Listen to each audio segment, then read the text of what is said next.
Hello students, आपका स्वागत है आपके यूट्यूब चैनल मैथ्स हुई इजी में। हम अरिथमेटिक प्रोग्रेशंस में एक्सरसाइज 5.2 कर रहे थे। आइए आज हमें क्वेश्चन नंबर 16 से करना है। देखिए क्वेश्चन नंबर 16 हमें क्या पूछा गया है। क्वेश्चन नंबर 16 है determine the AP whose third term is 16 and the seventh term exceeds the fifth term by 12। तो इसके अंदर हमें क्या दे रखा है, थर्ड टर्म दे रखा है। थर्ड टर्म कितना दे रखा है, 16 दे रखा है। तो सबसे पहले आप लिखिए A3, थर्ड टर्म मतलब A3, this is equal to 16। अब A3 क्या होता है ये आपको मालूम होना चाहिए। A plus n minus 1d से हम निकालते हैं तो ये बनेगा A plus 2d। Third term है तो 2d, फोर्थ टर्म है तो 3d, फिफ्थ टर्म है तो 4d। इस तरीके से हम इसको निकालते हैं। तो इसकी वैल्यू कितनी हो गई, इसकी वैल्यू हो गई 16। इसको आप लिख दीजिए इक्वेशन नंबर 1। अब आप देखिए हमें क्या दे रखा है, seventh term exceeds the fifth term by 12। तो हम क्या लिख सकते हैं, A7 this is equal to A5 plus 12, A5 plus 12। तो इसको भी हमें सिंप्लीफाई करना है। तो ये हमारा क्या बन जाएगा, आप देखिए A प्लस 6d। A7 का मतलब क्या हो गया, A प्लस 6d।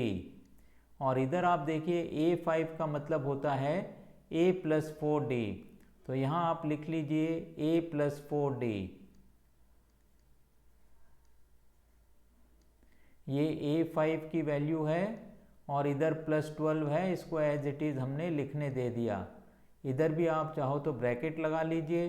अब आप देखिए दोनों साइड से हम A और A को कैंसिल आउट कर देंगे।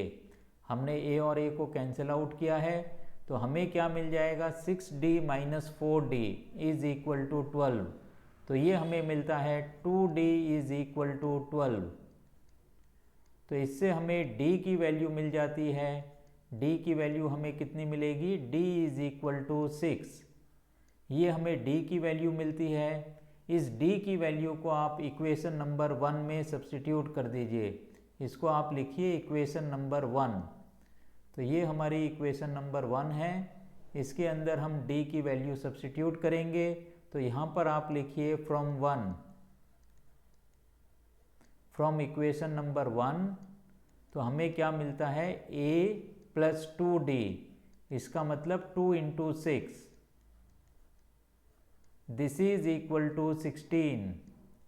तो इससे हमें a की वैल्यू मिल जाएगी 16 माइनस 12। तो a की वैल्यू कितनी मिलती है, 4 मिलती है। a की वैल्यू हमें मिलती है 4 और d की वैल्यू हमें मिली है 6। अब आप देखिए आपको क्या लिखना है, इस सवाल में आपको निकालना है determine the AP. Determine the AP मतलब एपी के हमें कुछ टर्म्स लिख देने हैं। तो आप यहाँ पर लिखिए general form of AP is, general form of AP, AP means arithmetic progression. AP is a plus d, a plus 2d, a plus 3d and so on, a plus 3d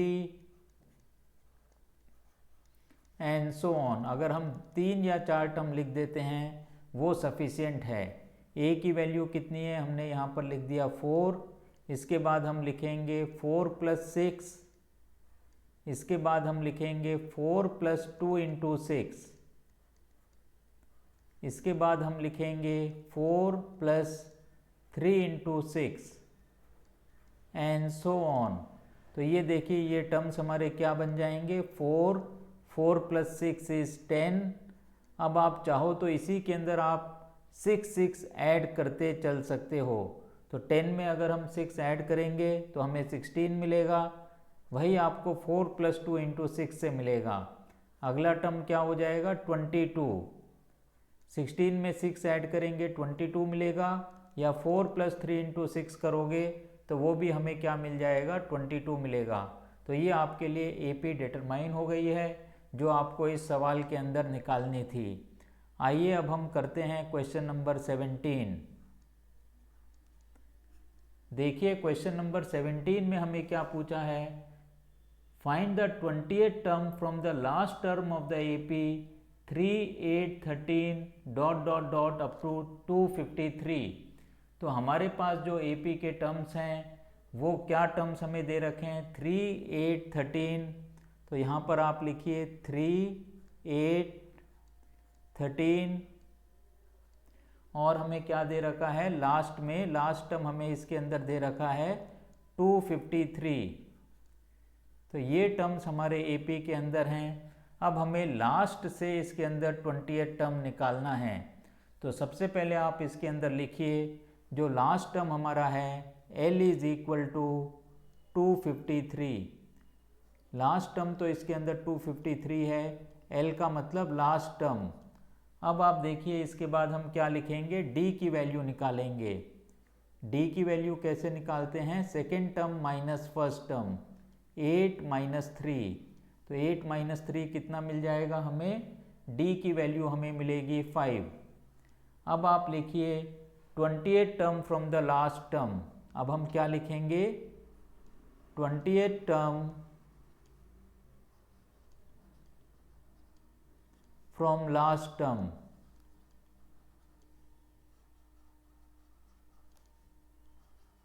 तो ये चीज़ हमें निकालनी है, 20th term from last term. तो इसके लिए हम जो फॉर्मूला लिखेंगे वो क्या होगा, L minus N minus 1D। तो L माइनस 20 माइनस 1D, ये फॉर्मूला हम यहाँ पर अप्लाई करेंगे। तो यहाँ आप लिख सकते हो, अगर हमें लास्ट से कोई भी टर्म निकालना है तो वो क्या बनेगा, L minus N minus 1D, N minus 1D। AN लिखिए या कुछ भी लिखिए, लास्ट से अगर हमें टर्म निकालना है तो यहाँ पर A की जगह पे L लिखेंगे, प्लस की जगह पे हम क्या लिखेंगे, माइनस लिखेंगे। तो इसको अब आप कैलकुलेट कर लीजिए। L की वैल्यू हमारे पास है 253, माइनस लिखिए आप, 20 माइनस 1 कितना होता है 19, और D की वैल्यू है 5। इसको हमें कैलकुलेट करना है। तो ये कितना बन जाएगा, 253 माइनस 19 इंटू 5, ये कितना होता है 95। 253 में से अगर हम 95 को माइनस करेंगे तो हमें मिलता है 158। तो यही हमारा इसके अंदर आंसर हो जाएगा 158। अब आप आइए, हमें डिस्कस करना है क्वेश्चन नंबर 18। क्वेश्चन नंबर 18 क्या है, इसको सबसे पहले हम देखते हैं। क्वेश्चन नंबर 18 है, the sum of the 4th and 8th terms of an AP is 24 and the sum of the 6th and 10th term of the AP is 44। Find the first 3 terms of AP। हमें पहले 3 terms निकालने हैं। इसके अंदर हमें जो पहली condition दे रखी है A4 plus A8, A4 plus A8 4th and 8th term का सम, ये कितना दे रखा है, ये हमें दे रखा है 24। A4 का क्या मतलब होता है, A प्लस 3D, ये हमने लिख दिया। इसी तरीके से A8 आप लिखिए, A प्लस 7D, 8 माइनस 1 7, इसकी वैल्यू कितनी हो गई 24। थोड़ा सा और आप सिंप्लीफाई करिए, A plus A 2A plus 10D, इसकी वैल्यू कितनी आएगी 24। पूरी इक्वेशन को 2 से डिवाइड करिए तो हमें मिलेगा A प्लस 5D, इसकी वैल्यू मिलती है 12। 2 से डिवाइड कर दिया दोनों साइड, ये हमारी बनती है इक्वेशन नंबर 1। इसी तरीके से हमें एक इक्वेशन और दे रखी है, 6th टर्म और 10th टर्म का सम जो है 44 है। तो A6 प्लस A10, दूसरी इक्वेशन हम बनाएंगे A6 plus A10, this is equal to 44। A6 का मतलब क्या हो गया, A प्लस 5D, A6 मतलब A plus 6 minus 1D, A plus 5D। इसी तरीके से A10 का मतलब होता है A प्लस 9D। इसकी वैल्यू कितनी आती है? इसकी वैल्यू है 44। थोड़ा सा और सिंप्लीफाई करिए, A plus A 2A, 5 plus 9 14D, 2A plus 14D, this is equal to 44। पूरी इक्वेशन को 2 से डिवाइड करिए, A plus 7D, this is equal to 22। इसको आप लिख दीजिए इक्वेशन नंबर 2। अब हमें दोनों इक्वेशंस को सॉल्व करना है, तो हम क्या कर सकते हैं, सेकेंड इक्वेशन में से फर्स्ट इक्वेशन को आप माइनस कर दीजिए। तो हम यहाँ पर लिख देते हैं 2 minus 1, equation number 2 minus 1, equation number 1। हम इन दोनों इक्वेशंस को सॉल्व कर रहे हैं, तो आप ये देखिए a माइनस ए 0 हो गया आपका, 7D माइनस 5D आपको कितना मिलेगा? 2D मिलेगा। This is equal to 2D and is equal to, हमें क्या करना है, 22 माइनस 12, तो ये कितना आ जाएगा? 10। 22 में से 12 माइनस करेंगे 10 मिलेगा। इससे हमें D की वैल्यू मिल जाती है 10/2। D is equal to 5। D की वैल्यू 5 मिलती है। अब हम इक्वेशन नंबर 1 में D की वैल्यू को रख देते हैं, तो आप यहाँ पर लिखिए फ्रॉम इक्वेशन नंबर 1 हमें D की वैल्यू, A की वैल्यू निकालनी है, A प्लस 5 इंटू 5, 5D मतलब 5 इंटू 5, दिस इज इक्वल टू 12। तो A plus 25, this is equal to 12। तो इससे हमें A की वैल्यू मिल जाती है -13। 12 माइनस 25 इज -13। अब हमारे पास D की वैल्यू है, हमारे पास A की वैल्यू है, हमें क्या निकालने हैं? 3 टर्म्स निकालने हैं। तो आप लिखिए हेंस फर्स्ट 3 टर्म्स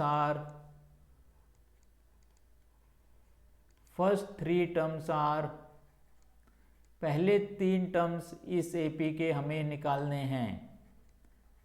पहला टर्म होता है A, दूसरा टर्म होता है A प्लस D, और तीसरा टर्म होता है A प्लस 2D। A की वैल्यू हमारे पास है -13, A प्लस D का मतलब -13, प्लस D की वैल्यू ऐड करनी है +5, और A प्लस 2D का मतलब -13 प्लस 2 इंटू 5। यहाँ पर आप क्या लिखोगे? -13 प्लस 2 इंटू 5 प्लस 2 इंटू 5, तो ये कितना बनेगा? आप देखिए -13 प्लस 5 अगर हम करते हैं तो हमें मिलता है -8। -13 प्लस अगर हम 10 करते हैं तो हमें कितना मिलेगा? -3। तो हमारे टर्म्स क्या आ गए? -13 -8 -3। तो यही इस केस के अंदर क्वेश्चन 18 का आंसर बन जाएगा। आइए अब हमें करना है क्वेश्चन नंबर 19। चेक करते हैं हम क्वेश्चन नंबर 19 हमें क्या दे रखा है। क्वेश्चन नंबर 19, क्वेश्चन नंबर 19 है the sum of the fourth and, ये 18 सम था। Subbarao started work in 1995 at an annual salary of rupees 5,000 and received an increment of rupees 200 each year. In which year did his income reach rupees 7,000? तो सुब्बा राव ने 1995 में काम करना शुरू किया, उसकी एनुअल इनकम थी ₹5,000, हर साल उसके 200 रुपये बढ़ते चले गए। तो हम यहाँ पर क्या लिख सकते हैं? Subba Rao income in respective years, Subba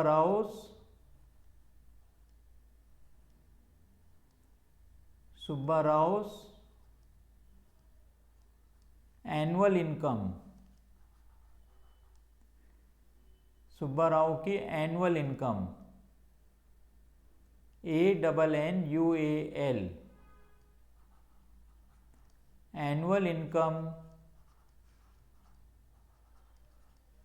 in years 1995, 1996, 1997, 1998 dot dot dot is Subba Rao की एनुअल इनकम इन ईयर्स में क्या बनेगी वो हम लिख रहे हैं। तो ये कितनी बनती है ये आप देखिए, 5000 रुपीज़, 5000 पहले साल में उसकी इनकम थी ₹5000। दूसरे साल में 96 के अंदर उसकी इनकम हो जाएगी ₹5000 प्लस 200 का एनुअल इंक्रीमेंट था। अब तीसरे साल के अंदर हमें लिखनी है, तो हम क्या लिख सकते हैं इसके अंदर, 5000 प्लस 2 इंटू 200, ₹5000 प्लस 2 इंटू 200। इसी तरीके से चौथे साल के अंदर उसकी इनकम बनेगी ₹5000 plus 3 into 200 and so on. तो ये जो इनकम बनती है इसको अब हम सिंप्लीफाई कर लेते हैं। ₹5000, ₹5200, 5000 प्लस 200 होता है 5200, इसमें और 200 ऐड कर देंगे तो हमें मिलेगा ₹5400, ₹5400। इसी तरीके से हमें फोर्थ ईयर में मिलेगी ₹5600। 200 रुपये हमने हर साल ऐड किया है। 1995 में 5000, 1996 में 5200, 1997 में 5400, 1998 में 5600। ये इसकी एनुअल इनकम्स हैं सुब्बा राव की। अब हमें क्या करना है, ये बताना है कि कौन से साल में उसकी एनुअल इनकम जो है ₹7000 हो जाएगी। तो आप यहाँ पर लिखिए let a is equal to, let हमें लिखने की भी ज़रूरत नहीं है इसके अंदर, यहाँ पे डायरेक्टली आप लिखिए ए इज इक्वल टू ₹5000 या 5000 ही लिख देते हैं हम। A is equal to 5000, clearly d is equal to 200। D की वैल्यू कितनी हो गई, 200 हो गई, क्योंकि 200 का डिफरेंस है कॉन्जिक्यूटिव टर्म्स में। अब आप लिखिए let a n is equal to 7000। nth year में उसकी इनकम जो है 7000 रुपीज़ होती है। तो इसको अब हम कैसे लिख सकते हैं, a plus n-1 d, this is equal to 7000। A की वैल्यू आप रखिए 5000 प्लस n-1, डी की वैल्यू है 200, दिस इज इक्वल टू 7000। अब आप देखिए n-1 multiplied by 200, this is equal to 7000 minus 5000, तो ये कितना बनेगा 2000। अब हम n-1 की वैल्यू निकाल सकते हैं। n-1 is equal to 2000 divided by 200, 2000 divided by 200, 2000 divided by 200। तो ये आपके 0 0, ये 0 0 से कैंसिल, 2 1 जा 2 10 जा 20, तो n-1 की वैल्यू हमें मिलती है 10। n-1 is equal to 10, this implies n is equal to 11। तो हम यहाँ क्या लिख सकते हैं, 11th year of his service Subba Rao received 7000 rupees. तो यहाँ पर लिख दीजिए Subbarao receives ₹7,000 in 11th year of his service. In 11th year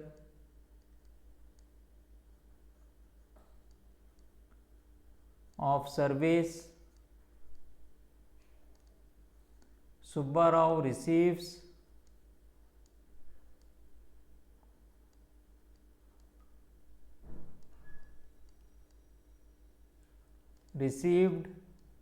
₹7,000 annual income. Annual income 11th year of his service, 11वें साल में उसकी इनकम जो है ₹7,000 बनती है। इस तरीके से हमने क्वेश्चन नंबर 19 को किया है। अब इस एक्सरसाइज का लास्ट क्वेश्चन है क्वेश्चन नंबर 20। देखते हैं हम क्वेश्चन नंबर 20 में हमें क्या पूछा गया है। क्वेश्चन नंबर 20 है, Ramkali saves ₹5 in first week of a year and then increased her weekly savings by ₹1.75. In the nth week, her weekly savings becomes ₹20.75. Then find the value of n. अब इसके अंदर जो है रामकली हर वीक में ₹5 save करती है। अब उसके बाद हर वीक के अंदर अपनी सेविंग्स बढ़ाती है। कितनी बढ़ाती है? ₹1.75 बढ़ाती है। तो हम क्या यहाँ पर लिखें? Ramkali's savings are. तो यहाँ पर आप मेंशन करिए रामकलीज वीकली सेविंग्स आर।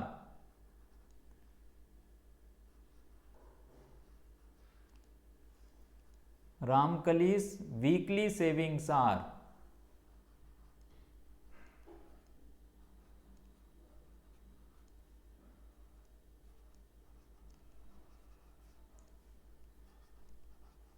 ये कितनी है? ₹5। पहले वीक में उसने ₹5 सेव किया है। इसके बाद उसकी सेविंग्स बढ़ती हैं ₹5 प्लस 1.75। इसी तरीके से थर्ड वीक में उसकी सेविंग्स हो जाएंगी 5 प्लस 2 इंटू 1.75। और फोर्थ वीक के अंदर हम लिख सकते हैं ₹5 plus 3 into 1.75 and so on. इसको अगर हम सिंप्लीफाई करते हैं तो हमें मिलता है ₹5। अब 5 में 1.75 अगर हम ऐड करते हैं तो ये बनता है ₹6.75। 6.75 ये रुपीस कितने बन जाएंगे? 6.75। अब आप आ जाइए तीसरे टर्म में। 2 इंटू 1.75 का मतलब हो गया 3.5 प्लस 5। तो हम क्या लिख सकते हैं? 8.50 रुपीस 8.50। अब 8.50 में एक और हम 1.75 अगर ऐड करते हैं तो हमें मिलता है ₹10.25। ₹10.25। अब ये क्या हो गया? This is an AP. Clearly this is AP. This is an AP. AP है तो इसका फर्स्ट टर्म हमें बताना पड़ेगा। तो आप लिख दीजिए AP with a is equal to 5। ए की वैल्यू कितनी है? 5 है। और डी की वैल्यू कितनी हो जाएगी? 1.75, क्योंकि 1.75 का एनुअल इंक्रीमेंट है या वीकली इंक्रीमेंट है। हर टर्म जो है 1.75 से इंक्रीज हो रहा है। तो डी की वैल्यू कितनी आ गई? 1.75 आ गई। अब हमें ये बताना है कि कब इसकी वैल्यू जो है 20.75 होगी। तो पिछले सवाल के हिसाब से हम लिख सकते हैं let a n is equal to 20.75। 20.75 a n का मतलब हो गया a plus n minus 1 d. a plus n minus 1 d, this is equal to 20.75। a की वैल्यू आप डालिए 5 प्लस n माइनस 1, d की वैल्यू डालिए 1.75, दिस इज इक्वल टू 20.75।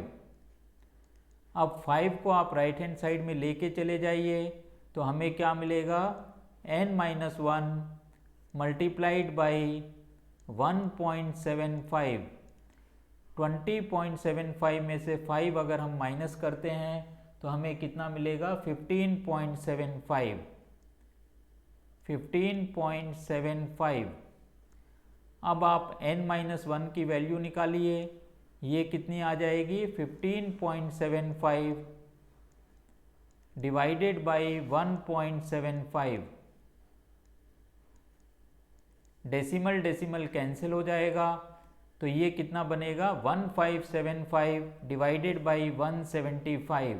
इसको आप लिख सकते हो 1575 डिवाइडेड बाई 175। 175 को अगर हम 9 से मल्टीप्लाई करेंगे तो हमें 1575 मिलता है। तो इसका मतलब क्या हो गया, n माइनस 1 की वैल्यू हो गई 9 and this implies n is equal to 10। तो यही हमारा आंसर हो गया है, n इज इक्वल टू 10। इसके साथ ही हमारी ये एक्सरसाइज 5.2 ख़त्म होती है। तो मुझे पूरी उम्मीद है कि आज के ये पांचों सवाल आपको बहुत अच्छी तरीके से समझ में आ गए होंगे। अगर मेरा पढ़ाना आपको समझ में आता है तो इस चैनल को ज़्यादा से ज़्यादा शेयर करिए, लाइक करिए, सब्सक्राइब करिए और नीडी स्टूडेंट्स को आप बताइए जिससे वो भी अपनी पढ़ाई को आसान कर सकें।